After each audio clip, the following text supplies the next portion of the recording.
Promoting dialogue. It's midday in Dakar and 1 p.m. in Porto Novo. Good afternoon and thank you for staying tuned to West Africa Democracy Radio, broadcasting on 94.9 FM and worldwide on WADR.org. Welcome to Newslink. I am Emo Edet and presenting alongside Augustine Cully. And here are the top stories. Gunmen kill at least 15 Catholic worshippers during Sunday service in northern Burkina Faso. Mixed reactions from Nigerians on the lifting of economic and financial sanctions imposed on the country by ECOWAS. It's a happy feeling. The sanctions have been lifted, but despite the sanctions, I congratulate all the Nigerians who have shown resilience. Their sanctions were more harmful, and now to preserve their interests have decided to lift the sanctions. For us in Niger, we say it's none of our business. Liberia's President Boubacar faces more criticisms as he bypasses constitution to appoint individuals to occupy their new positions. And Senegalese awaits announcement of a new election date as national dialogue set to commence. The authority calls on Senegalese stakeholders to give priority to dialogue with a view to preserving the democratic gains of Senegal through a free, inclusive, and transparent elections.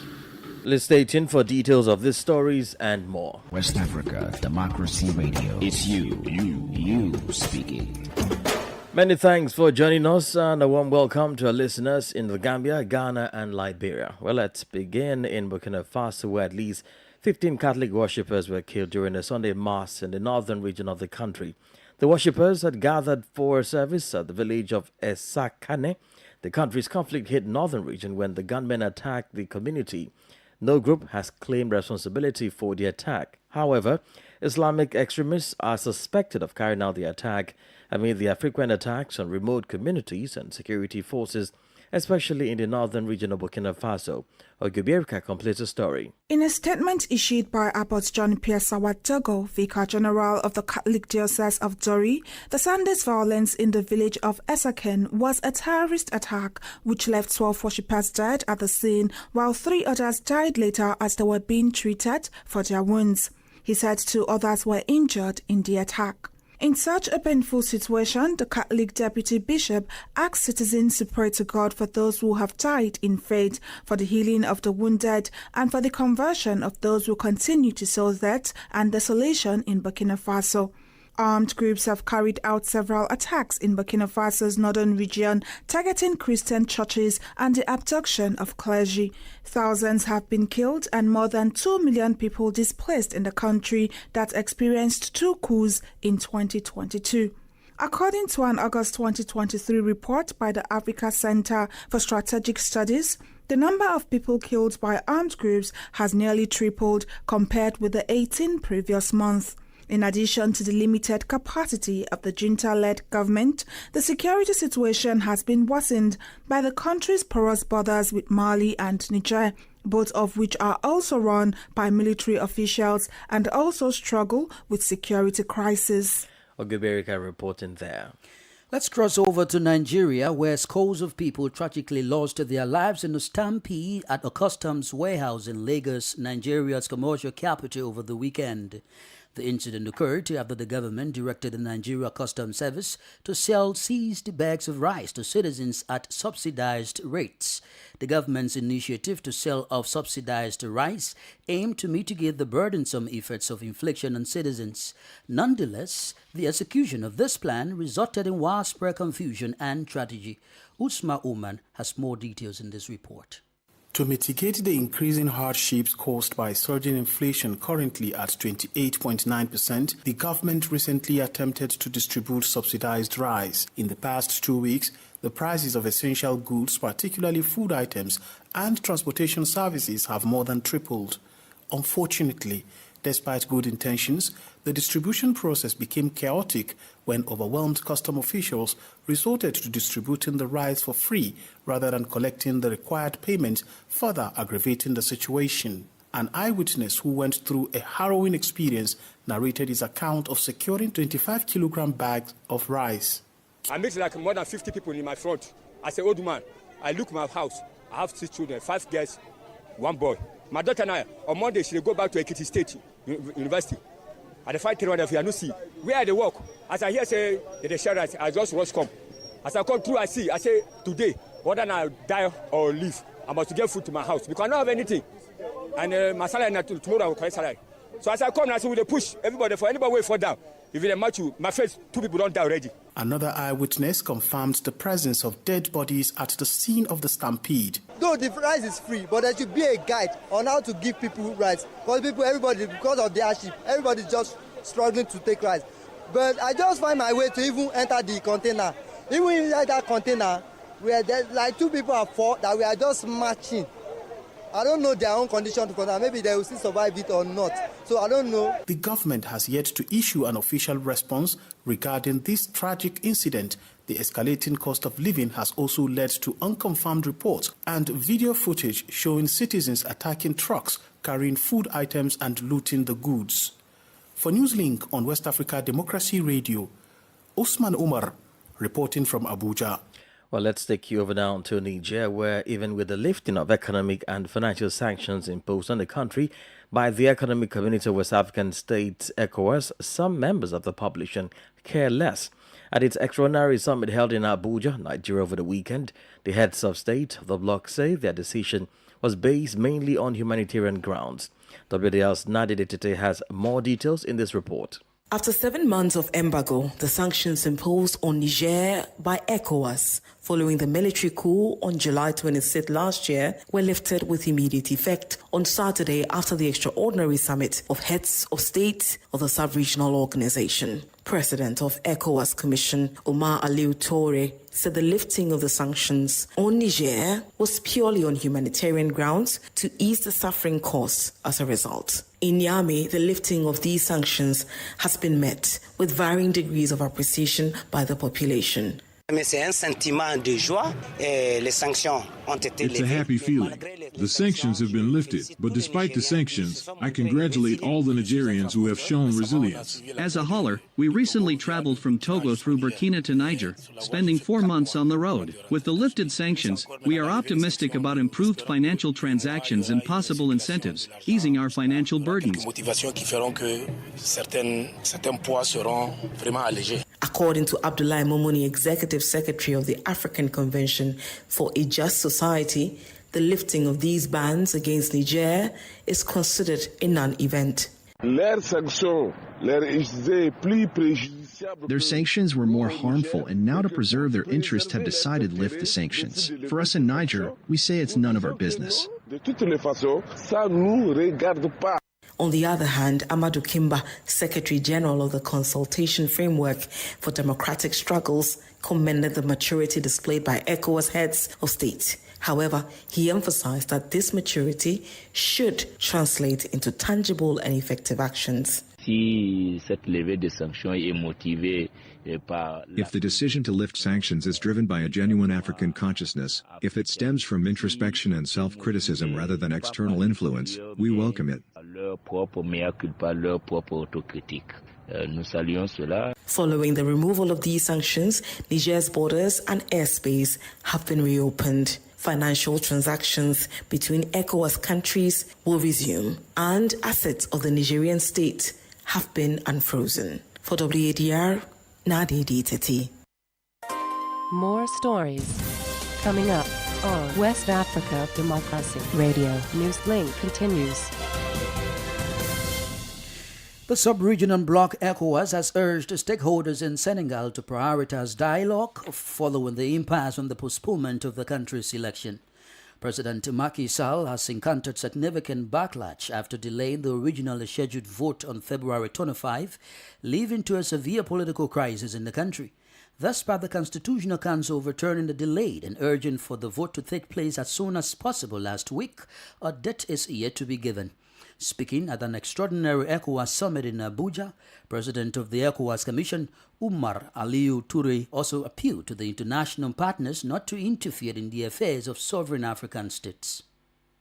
The authority takes note of the end of President Macky Sall's term of office on April 2, 2024, and commends him for the tremendous development he has realized as President of Senegal and for his invaluable leadership in Africa and the world.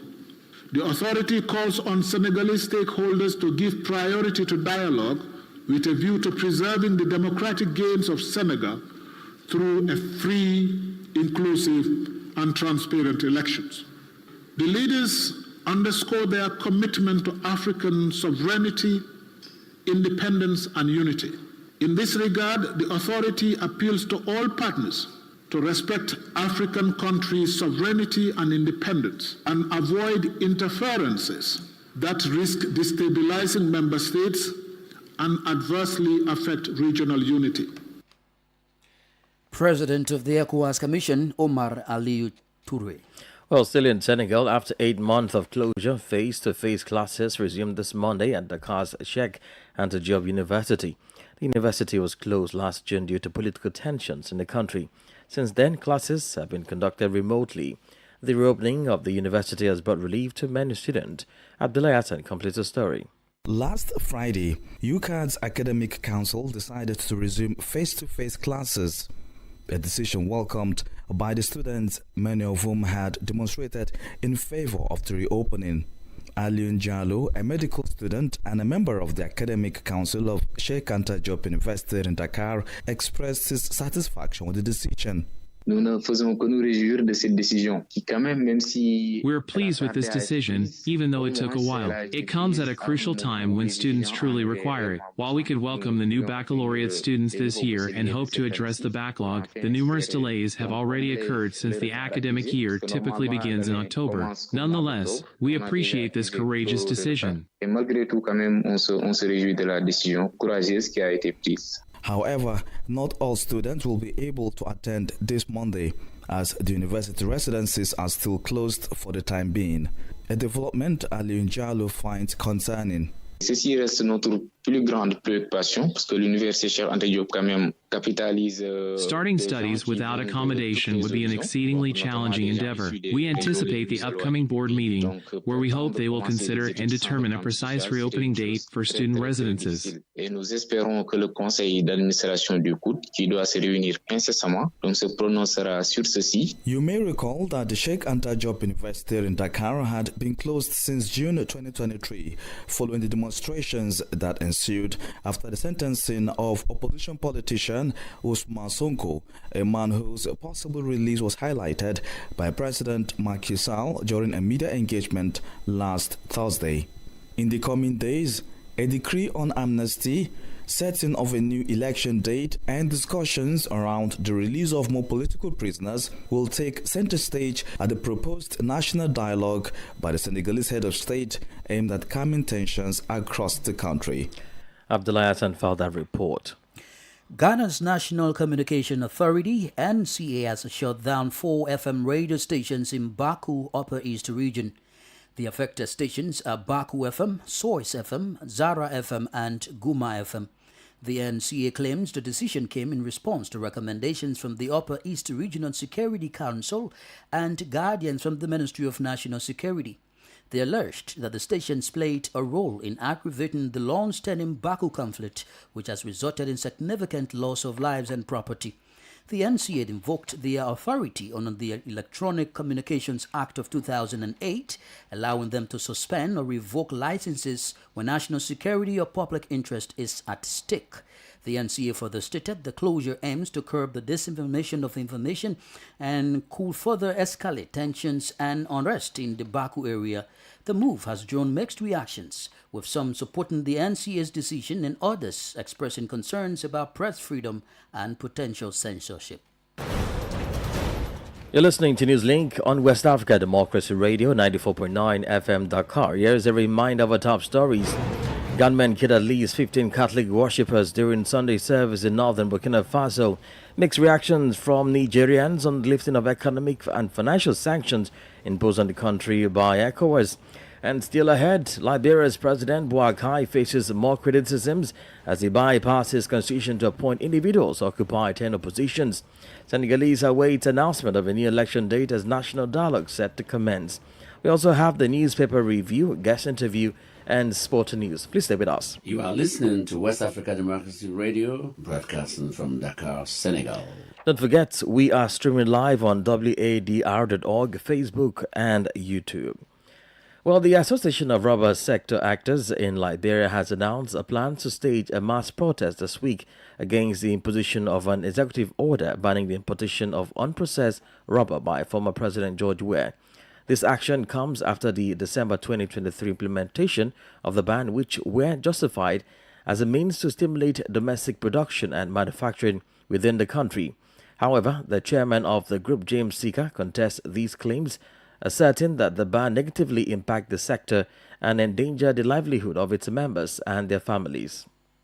Over the past few weeks, the Liberian leader has appointed individuals to various tenured positions, including the Liberia Telecommunication Authority, Governance Commission, National Lottery Authority, Environmental Protection Agency, National Identification Registry, among others.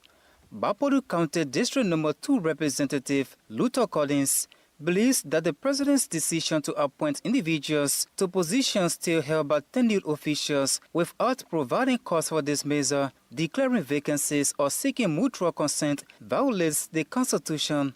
Consequently, he has vowed to lead a campaign against the president in the legislature. We will consider all of this to be a witch hunt. I thought supporting they want to exercise party mandate, they can equally send listing from their party for employment instead of going after tenure leadership or tenure position the way they feel. It is wrong, and we are not going to sit supine it and let it go. The recent criticism by Bapodu County District No. 2 representative as to similar sentiments expressed by various civil society organizations, notably the Center for Transparency and Accountability in Liberia. They have criticized the appointments affecting tenure positions, labeling the move as undemocratic. However, the legal advisor to President Joseph Boakai, Bushi Bin Keita, in a sharp rebuttal to those criticizing the president's appointing power, has announced the submission of a draft legislation aimed at cancelling all tenure positions in the government. We are going to take action even before the official repeal, in keeping with law, in keeping with Article 56A, that the president will exercise his authority to appoint people to any position in the executive branch of government, whether the person has a tenure or not. We are not going to be bound in any form by tenure. For Newslink on West Africa Democracy Radio, I'm Darlington Pogba in Monrovia. Just an intro to that report by Darlington Pogba. Liberia's President Joseph Boakai continues to come under criticism for appointing individuals to occupy tenure positions which violates the country's constitution. Article 25 of the Liberian Constitution upholds the sanctity of contracts and prohibits the legislature from enacting laws or policies that contradict this principle. In Côte d'Ivoire, the Autonomous District of Abidjan initiated an eviction operation focusing on high-risk zones, beginning with Yokubon Gesco. Subsequent attention turned towards Boribanan in Atigobi, situated close to the Fourth Bridge. According to a statement from the Autonomous District of Abidjan, these operations are slated to expand to additional precocious districts. Yopougon Gasco's eviction has left behind scenes of destruction, leading to considerable distress among the displaced populace.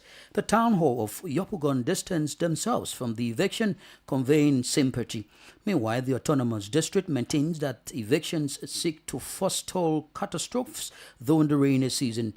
Boribanan is also experiencing the ramification of these operations. The National Human Rights Council condemned the procedurals, alleging neglect of fundamental human rights and suggesting more inhumane and collaborative eviction strategies involving consultations with affected populations.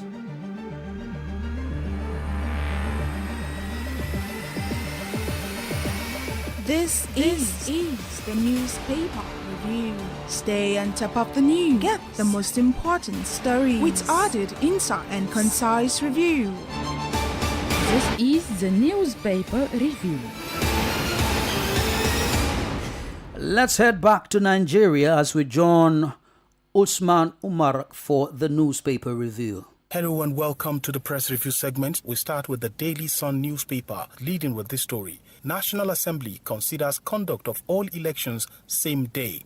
With a rider, mulls radical changes to electoral laws. Another rider to address confusion over electronic voting transmission of results. Of course, this is the outcome of the submission of INEC's report on the conduct of the 2023 general elections. On the front page of the Daily Sun, you have a picture of a senior official of the Nigeria Customs Service handing over a 25-kilogram bag of rice to some women. This is part of the government's directive to the Nigeria Customs Service to sell seized bags of rice to Nigerians at very subsidized rate. Unfortunately, over the weekend, reports emerged that at one of the distribution centers, a stampede occurred that led to the death of a number of people. Still from the front page of the Daily Sun, terrorism charges. Independent People of Biafra leader Kanu returns to Abuja court. Peter Obi warns against clampdown on Bureau de Change operators. Peter Obi, of course, you recall, is the presidential candidate of the Labour Party, one of the main opposition parties in the just concluded presidential elections in Nigeria. Tinubu rallies Dangote, Elumelu, others to stabilize economy. Nigeria Labour Congress alleges plot by government to disrupt nationwide protest. Afenifere, that is a Yoruba sociocultural group, a sociocultural group of the Yorubas from the southwest, is asking Yoruba-speaking citizens of Nigeria to shun the planned nationwide protest by the Nigeria Labour Congress to protest high cost of living. Those are some of the fireworks coming from there. Of course, most of these stories are repeated on the front pages of mostly all the major national dailies. But before we go, let's take a look at this very one from the front page of the Punch newspaper. It's another angle to the NLC federal government saga concerning the planned protest. NLC protest. Presidency, police issue fresh warnings as 65 groups pull out. There are some 65 civil society organizations that are part of the Nigeria Labour Congress have decided to pull out of the planned protest. Remember, TUC, which is the trade union arm of the Nigeria Labour Congress, have also since indicated interest not to participate in the planned protest, saying that it is not justifiable.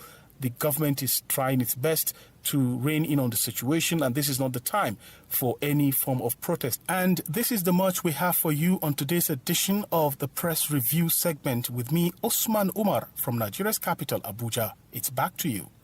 Thank you there, Usman, for the newspaper review. Politics, analysis on major news, social matters, and all. This is A Guest. Well, the Senegalese population remain anxious to find out a new date for the presidential elections. This is as the national political dialogue called for by President Macky Sall gets underway on Monday and Tuesday. It is expected that at the end of the dialogue, a new date for the polls and a decree for amnesty will be announced.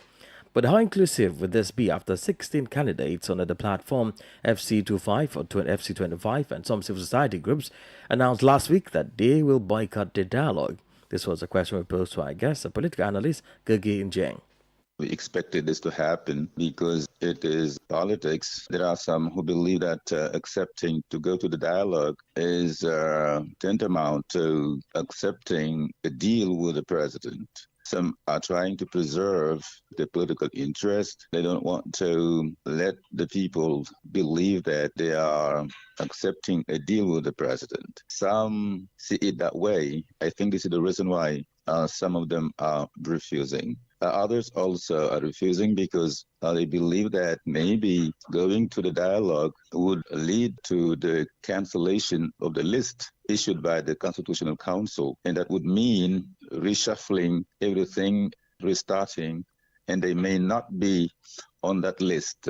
I think this is the two reasons why those 16 candidates are refusing to participate in the dialogue. Do you foresee any positives from the dialogue beginning today? If it doesn't lead to positive results, I don't see the necessity the importance of holding a dialogue. Despite the difficulties, especially the refusal of those 16 candidates to participate, I am a believer that we are compelled to have results because we have got to protect the country. And then to protect the country, the solution is to have positive results from this dialogue. But I believe that will be very difficult because people are going to the dialogue with different positions. But I believe that they take into account the importance of Senegal. If they place Senegal above their own interests, I believe that we will reach an agreement and that will help Senegal get out of this very difficult situation. One of the major concerns is finding a date for the election.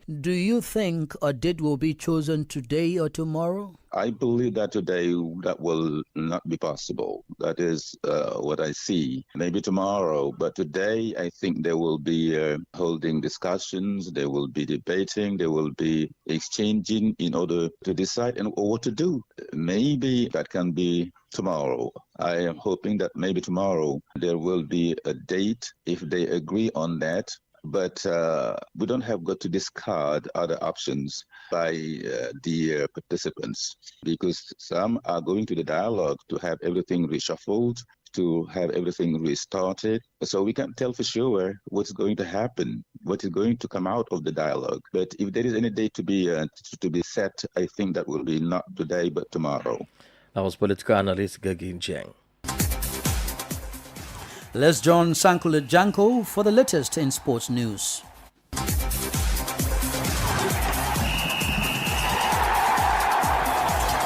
Hello there, a warm welcome and thank you for joining us. 6 teams have secured their places in this season's CAF Champions League quarterfinals after some nail-biting round of match day 5 fixtures that took place over the weekend. Defending champions and Egyptian giants Al Ahly remain on course to their title defense after a 1-0 victory over Ghana's Madema saw them through to the exciting knockout phase of the competition with a game to spare.